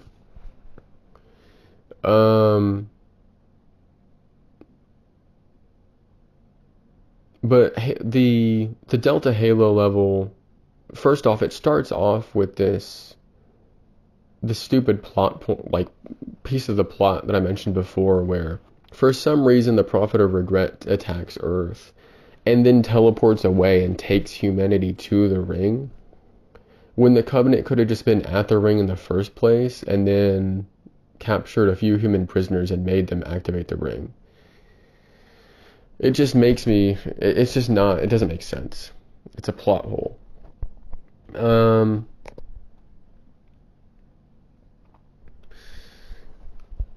And you go through this level, and it's really nothing, it's not really special. Like, it's a decent level. Where are we in this Halo 1 comparison? Let me try to think. Yeah, so we're at the Halo 1, you're getting more into it. I know I'm not necessarily going in proper sequence here with the numbers, but not all these levels can be compared. Anyway, in Halo 1, you have 343 Guilty Spark in comparison to some of these last Halo 2 and 3 levels I've mentioned. 343 Guilty Spark is a great level. It starts off in that Dagobah area. You think Yoda is going to jump out at some point, but he doesn't. The Covenant are afraid and everything. The Marines are dead and terrified. And you go into that facility and you encounter the Flood. Everybody's talked to death about how awesome the Flood reveal is. There's really not any moments in 2 and 3 that compare to the awesomeness of Halo 1's Flood reveal. So, fight me. You know what I mean? Like, it's just, Halo 1's just better. It's just better. I'm not going to talk that to death. Then you get to the library. Halo 1's weak point is definitely either the library or 2 Betrayals. Because 2 Betrayals is just playing the same level again, but with Flood in it. And it's kind of worse because there's some sections where the Flood has rocket launchers, and it just is so frustrating. There's a lot of really frustrating parts of 2 Betrayals. I still don't know why the level is called 2 Betrayals. But, the thing about the library, I think, I just played it on the normal difficulty earlier today. And it's actually not terrible, really. Like, I mean, on the normal difficulty, it's normal. It's not. It doesn't feel like an absurd length in the way that it does when you're playing it on heroic and legendary. I think that the library, playing it on heroic is not very fun. It's just a slightly harder version of normal, to the point where you have to just go a lot slower, but it's not really that hard, actually. The library on legendary is like an achievement, so it kind of makes it fun. Now, the only thing is, you kind of have to cheat the system to get through the level, where when you reach a point where the Flood will spawn, the Flood is programmed to spawn behind the point you just reached, so you have to back up so that they don't surround you. And it's just stupid that you have to cheat the system like that, or understand like how the developers made the level to properly get through the level. It makes it feel too much like a video game. But the library on normal difficulty, which is the default, I guess, I mean, it says normal, is actually not bad, like, at all, really. It's a pretty decent level. It's a little bit repetitive in the way that it looks, but I feel like for pretty much the only example of this actually being in favor of the level in the Halo series is when it is the library, where it's repeating, because it just feels like this huge, I mean, it's called the library. It feels like this huge archive. It feels like you're going through, I don't know what those fish tank looking things are, But I always just assumed, there's a lot of stuff stored there in the library, and you're just kind of going through these. It's almost like going through bookshelves in an actual library, and it's just this huge place. I think it does work to the advantage of the level when it repeats. I actually do think so. I do think that the level goes on just like 5 minutes too long, but that's about it. On the normal difficulty, though, it doesn't really go on too long. On heroic and legendary, it definitely does. It's definitely the point where Halo 1 starts to lose some of the quality, though. And, I mean, a big part of the problem is just how... Basically, the problem with Halo 1's later levels is the Flood. And it's not that the Flood is unfun to fight, it's that there's too much Flood. They just spammed Flood. And it's bad on normal difficulty already. But it's even worse on heroic and legendary. And it just gets tiring because you'll be in one area and you'll be fighting. You'll basically just be shooting at the Flood as they come at you, and you'll be standing in the same spot for minutes and minutes until they finally stop spawning. Then you move to the next area and you do the same thing again. And I get that they're supposed to overwhelm you with numbers, but there's a point where it just gets boring and it's not scary anymore, right? So they definitely messed up that in Halo 1, where they just did, it's just too much. There's too much Flood. And that's basically the main problem with the last levels in Halo 1. Two Betrayals wouldn't even be a bad level if there was no rocket launcher Flood. Honestly, I think so. It would be a very fun level, I think. But it's super frustrating when you're like trying to fly through that tunnel in the Banshee and like 3 rocket launcher Flood come out. Super annoying and dumb.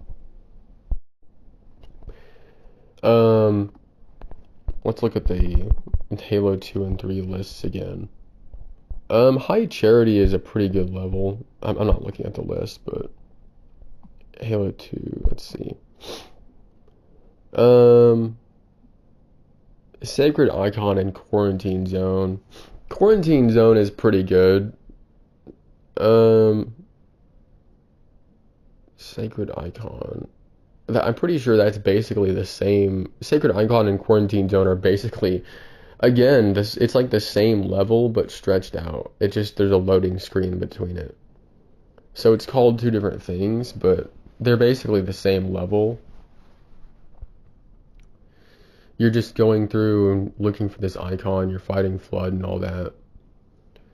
Sacred Icon is not a very good level, not very memorable. Quarantine Zone's better because you kind of meet up with the other elites and they're fighting the Flood, and that's really cool. And Tartarus is helping you out in his ship. And you kind of get on this, it's like a horizontal elevator. Not sure what to call that. I forget what that thing is in water. It's like, anyway, you know what that is. Quarantine Zone, pretty decent level, but it's nothing exceptional or like super special or anything. It's nothing. Basically, the point that I'm making is these levels are decent. They just don't compare to Halo 1's greatness. They never do. What is the Gravemind level? Okay, the Gravemind is where Master Chief is teleported. Again, here's the stupid bit of the plot of Halo 2. Instead of the Gravemind killing the Arbiter-in-Chief, he just lets them go because he thinks that he is playing the Game of Thrones or something. He thinks he knows what he's doing by letting them go, but he's actually an idiot, I guess. He's read too many philosophy books, and he thinks that he's big brain, but he's not.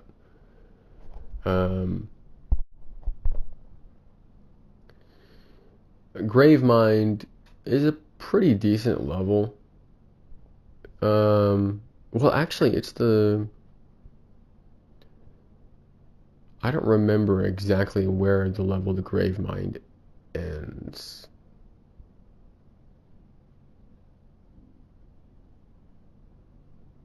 Yeah, I don't really recall, to be honest with you. But it's, there's not really much to say about it. You're kind of just going through.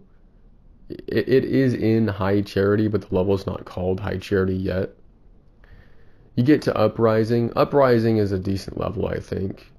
Um, in Halo 2, it's where the brutes have fully betrayed the elites, and the Arbiters discovered it, and now he's fighting them.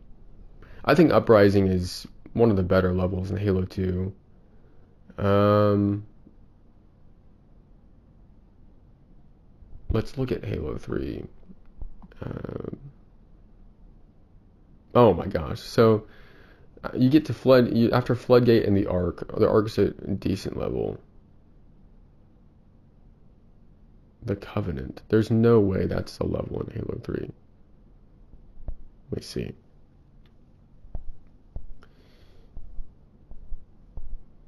Um,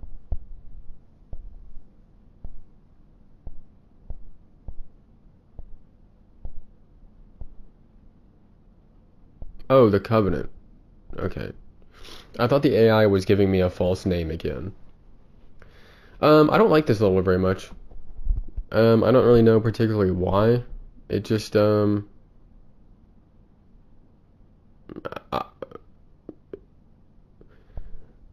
I, this Gamer Rant article is saying it's the best level in Halo 3, and I just beg to differ because I don't. It's one of the levels where I get to it and I'm like, I'm ready for the game to be over now. Um, and I just don't really like the level. Like, it's not very interesting. The environment, again, it must be on the Halo ring. It feels like it's on Earth though. I don't ever remember seeing the Halo ring actually in the sky above, which is weird. But there's Forerunner architecture. Um, I don't like the Hornet section. I was thinking about this earlier today. These flight sections in video games, they often have this problem where there's no variance in gameplay options. You're basically stuck flying until you can finally get out. Like Halo Reach had a level like this too, because you can't, if you're in a Warthog, if you're in a ground vehicle, you can just hop out at any time, right? But if you're in a flying machine, you can't hop out. So the game, you basically are in that or you die. And it just takes away from a lot of the gameplay because there's a lot more options when you're in a Warthog or a tank. You can get out and fight on foot if you want to, but the flying sections in these games are often forced. I think that the way that they could solve this in games like this is by giving you a jetpack on these parts of the levels so that with a lot of fuel and giving you places to land. So basically you can get out of your flying machine and you have a limited amount of time, like maybe a minute and a half or 2 minutes, where you pretty much have freedom of movement in the air. And maybe there's other enemies like you around that are just flying around with jetpacks. And you can land places or you can hijack vehicles. That would have made these sections a lot better if you did get a jetpack on these flying sections of these games. But I don't like that part, and the Forerunner architecture has downgraded by Halo 3 pretty severely. I know I was kind of weirded out by Halo 2's mix of ruins and clean architecture, but that's better than Halo 3's, where it kind of just tries to copy Halo 1, but it changes the aesthetic a little bit, and it just doesn't, I just don't like it. It doesn't, nothing, I always liked the Forerunner architecture in Halo 1 the best. I feel like everyone does. I don't really have much to say about this level though. Um, Let me look at the levels list again. So you go through the Covenant.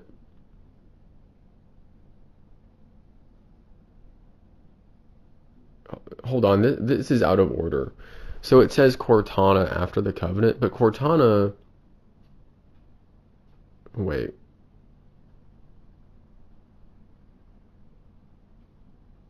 No, it's not out of order, I don't think. Anyway, the level of Cortana sucks. Nobody likes the level of Cortana, I'm pretty sure. I don't think I need to talk about that. So, I mean, here's another downgrade. It's just these levels, the whole quality of the campaign because of the levels each individually not being as good. It's just not as good. Um,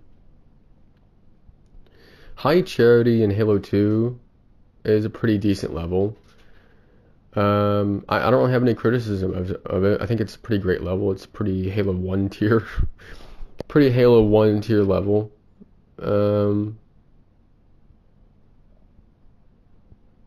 probably Halo 2's High Charity and Halo 3's the Arc levels are the only levels I would say are Halo 1 tier, which is to say are great levels. The Great Journey and The Last Betrayal. I don't know what these levels are. I'm going to look at this IGN walkthrough so I can see pictures, hopefully.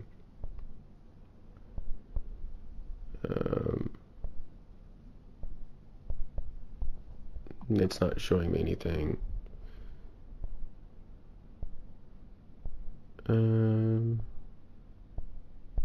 Okay, we're going to look at this one. Walkthroughs for every level.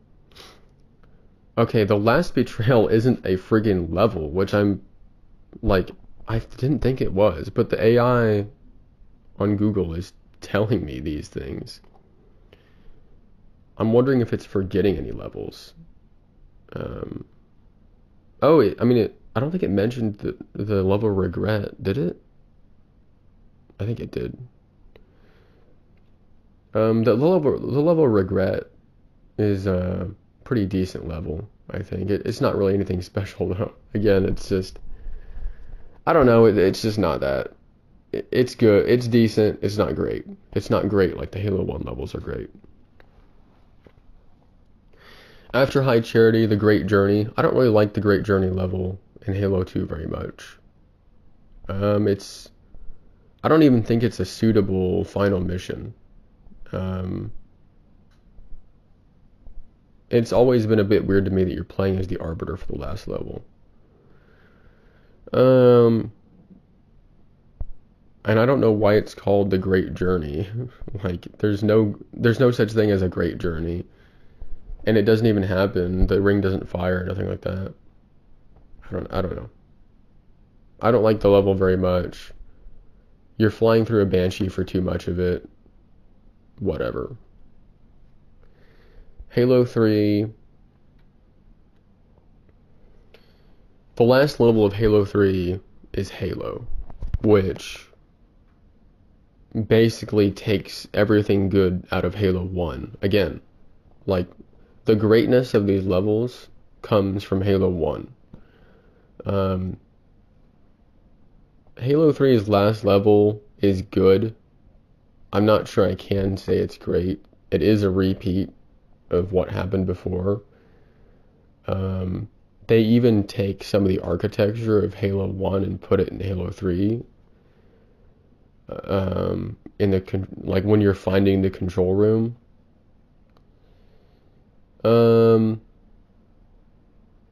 It's a fun level. It's a suitable ending to the trilogy. It's decent. I think it's good. I don't like how much flood there is in the level. I wish there was more Covenant at the end. But I don't know. I always think there's too much flood. The flood isn't very interesting when there's too much of them. The flood is at its best when they don't respawn over and over again, and they're fighting the Covenant or Marines while you're with them, while you're fighting too. That is when the Flood is at its best. The Flood is at its worst when it's in recurring waves that keep coming to fight you, and only you, and nothing to distract the Flood whatsoever. But the ending is good and suitable. Master Chief says, "Wake me when you need me," and the game, Master Chief's story should have ended there. Should have never been brought up again.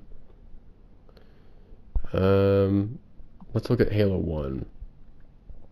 Where did I last? So I was talking about 2 betrayals. I don't remember the names of the levels. Let me look. I remember the Halo 1 levels, just not the names. Levels list. I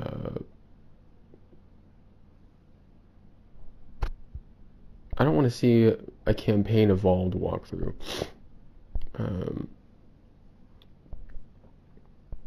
What on earth? This is not the right list. We're looking through Almar's guides again.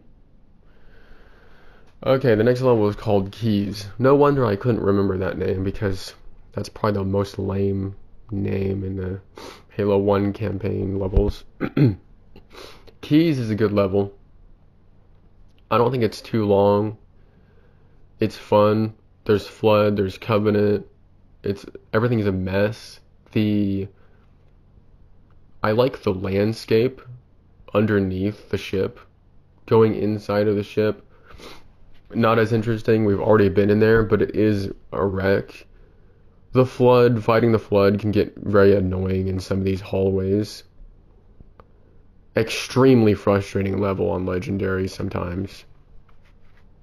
I like how you fall down into the water, the Flood water, at the start of the level. That's pretty cool and fun. You find Captain Keyes, and Cortana says, you know what he'd want us to do, It's cool. Captain Keyes is trying to get Master Chief away, but Master Chief is just going anyway. Then you have the Maw, which is the last level of Halo 1 with the Warthog run.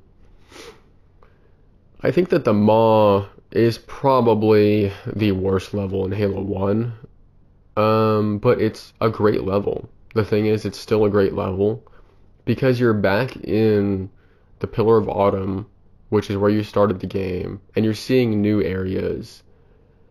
You're seeing some of the old areas that are ruined, and it's really cool, and you're fighting Flood in it. Too much Flood in this level. Way too much Flood in this level. It's so annoying, so frustrating. I get so mad at the Sentinels and the Flood when you're trying to blow up the engines. The Warthog run is a little bit overrated. It's better in Halo 3, I think. The environment that you're driving through is better in Halo 3. The suspense is better in Halo 3. The architecture just doesn't really make a lot of sense in Halo 1. But it's cool, it's iconic, it's great. Probably, unfortunately, the weakest level in Halo 1. But it is still a great level. And that's basically my point. Almost every level in Halo 1, it's 10, they're great. You compare the greatness of Halo 1's levels with sometimes the downright mediocrity of the other games, and it's pretty clear to see Halo 1 is the best one, and the other games they lost quality. They lost quality in the story, in the spirit of the game, and in the gameplay. It all was going downhill from Halo 2. And Halo 2's writing shouldn't even be praised like it is. It's just the dialogue is good. The dialogue in Halo 3 isn't very good, and the writing, I don't really remember exactly. I don't feel like talking about Halo 3's story though very much. It's fairly simple. It's like I'd have to play it again and watch some of the cutscenes, but it's nothing special. It's serviceable, which is the problem basically. The visuals, the visuals of Halo 1 are better than any other Halo game, and I will die on that. Well, I will live on this hill. I will live on this hill. I will not die on this hill. I will live on it. I'll build a camp up here. Um, the visuals of Halo 1 are the best in the series, hands down. And they took away from it. They made the colors dull. They modernized things, which is to say they took away a lot of the style. And they've been doing it ever since. Marines used to have this cool, futuristic, like eye computer thing. They had this metal armor, or some of them did anyway. In Halo 2, they just became, it looked like plastic. It looked like plastic that they had in Halo 2 and in Halo 3. They could have had something that looked like what Halo 1 had, but they didn't because nobody knows. Nobody knows why the Marines in Halo 2 and 3 and future games couldn't have looked as cool as they did in Halo 1. That's actually another thing is the Marines in Halo 1, the variance in them is better than the other games. You'd have this guy that looked like he was Irish and this guy that was Mexican, and then you'd have Sergeant Johnson. You had variety and diversity in these Marines, and you still kind of get that in the newer games, of course. Like it's there, but it's not quite the same, and it's not as prevalent. In Halo 3, it's mostly I don't even know if there's any black Marines in Halo 3, come to think of it. Are there? I honestly don't remember. I, there probably is, but I can't remember. There might not be, actually. I honestly don't know. But there's women, which I think is an improvement. I mean, I think it makes it more interesting. And if you're fighting an alien race that threatens to destroy all humanity, I think it's acceptable to put women on the front lines at that point. I don't really have a problem with just having men though, necessarily, I guess. I did say it's an improvement. Maybe it suits Halo 3 because they're on Earth, right? They're on Earth. I think it's fine in Halo 1 though. I don't see a problem when all the warriors are men. It doesn't bother me when you're out in space and you're on some special mission. Like that's something that the men's gonna go do, in my opinion. So I don't really have a problem with that. I don't have a problem with faux hammer existing either. It's just, you know what I mean. It's a male field. War is a male field. So it makes sense to me. But there's definitely a personality downgrade in the Marines in 2 and 3. And if you kind of think about it, every Marine in 2 and 3 is basically the same. They're all sort of the same person. In Halo 1, you had those sections where you'd have the Marine in the drop pod who would say, "We're gonna make it, aren't we, sir? I don't want to die out here." And he's quivering with fear, and Master Chief comforts him by putting a hand on his shoulder. You have, the Sergeant Johnson, of course, who has a different personality than all these Marines. And, they brought him back, even though he was supposed to be dead in Halo 1. They brought him back in 2 and 3 because they couldn't make anything original. Again, the whole point is everything good about the later games came from Halo 1. They just took from it. You know, it's all derived. Um, you had the Marines in the not the Floodgate level, but the 343 Guilty Spark level on the recording. Uh, I forget what the name of the Marine who you see the recording of in Halo 1. But it's like he has a whole personality, even though I don't think he says anything. There's also the guys that are talking about music. And it's just not really something that you get again. The amount of personality the Marines had in Halo 1, it's not really there until you get to Halo 3 ODST with the ODSTs, which are the main characters. So, and of course they have a bit more in ODST.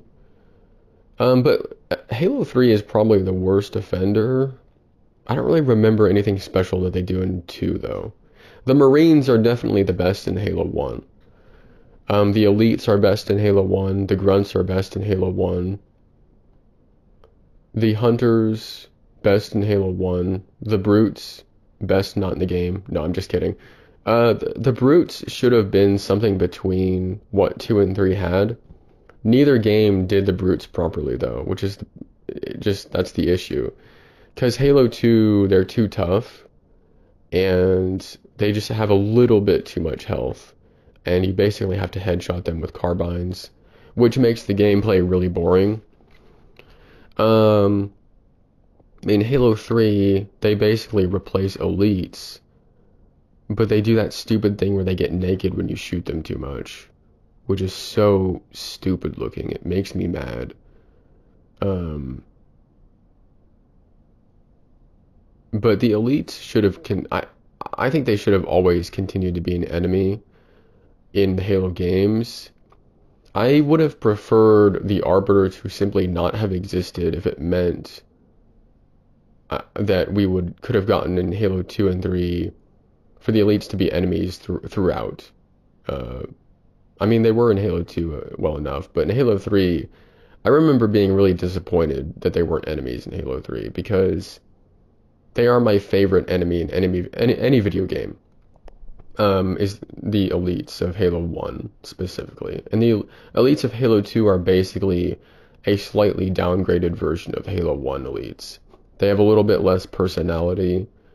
They've been humanized, which is weird. Makes them less alien and makes them... I mean, they're humans. They just look different. That's literally what they are. They're just humans after Halo 1. With a different culture and a different look. Whereas in Halo 1, they're actually aliens. And they're cool. And they're noble. And violent. And intimidating. But in Halo 2, they just kind of get downgraded a little bit. And then they continue to be downgraded. And now they look like they went from being more feline to more like dogs. You know what I mean? Their whole skeletal structure got thicker. And their movements got heavier and less graceful. Things like that. Everybody knows this, but Halo 1 elites are the best. The Halo 1 Jackals, I've always liked them aesthetically more. All the enemy aesthetics, pretty much all the aesthetics of Halo 1 are better, with the possible exception of Master Chief himself with his suit. It's hard to say. I feel like they could have made Master Chief's suit in Halo 1. They could have taken that shape and kept the color, maybe made it just a little bit less bright if they wanted to in 2 and 3. Master Chief looks his worst in 3, I think, because he looks like he's wearing plastic. Or something like plastic. Like something molded. Whereas in 1 and 2, he does look like he's wearing actual armor. I am more of a fan personally of Halo 1's helmet, especially. Um, and just generally, I do like Halo 1's Master Chief's suit more, but I can understand why someone would like 2 and three's suit more, because it does look more comfortable and practical and realistic.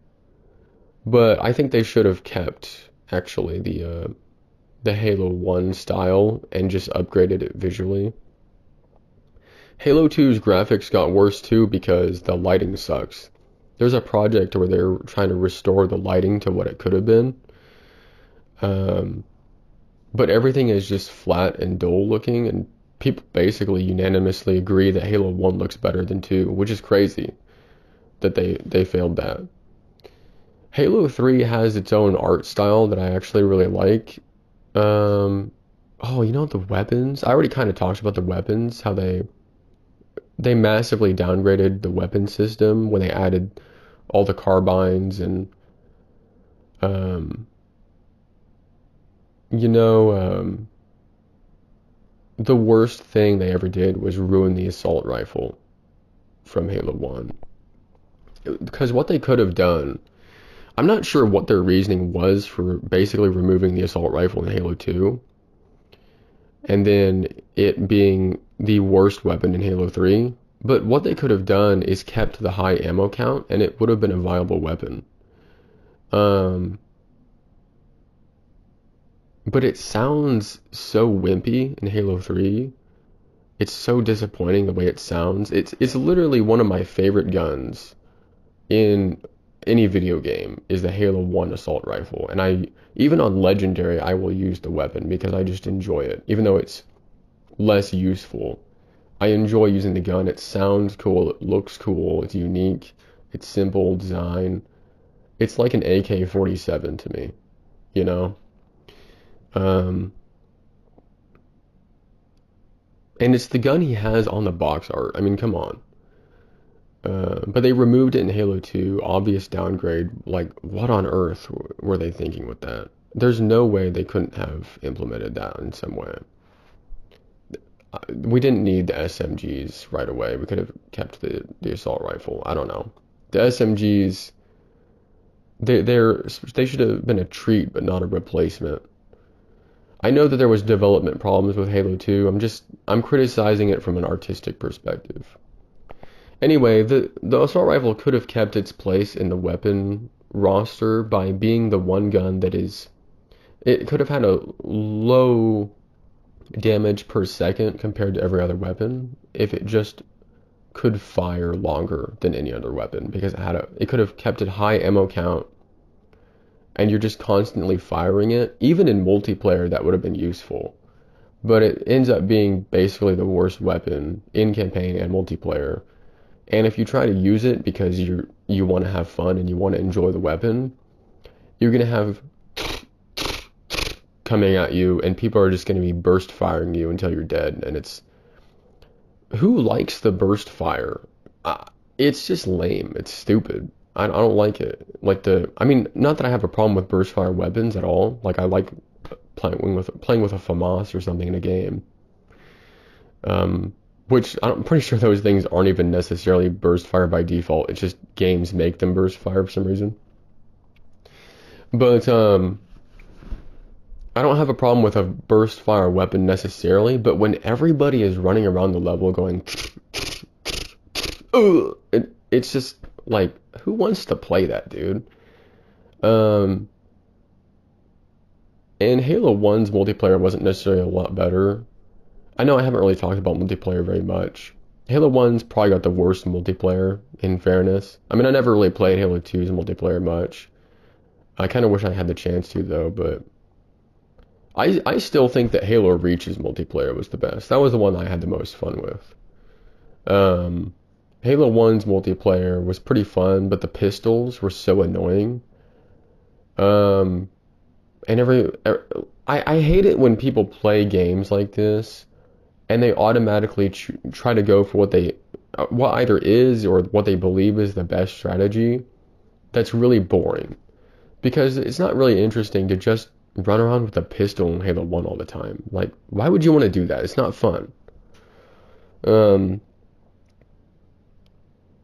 yeah, I mean, Halo Reach multiplayer was always my favorite. I never really got a chance to play very much Halo 2 multiplayer because we never got a chance to play that era of Halo. We basically went from Halo 1 to 3 and then we got to go back to 2 to experience that campaign when we were kids.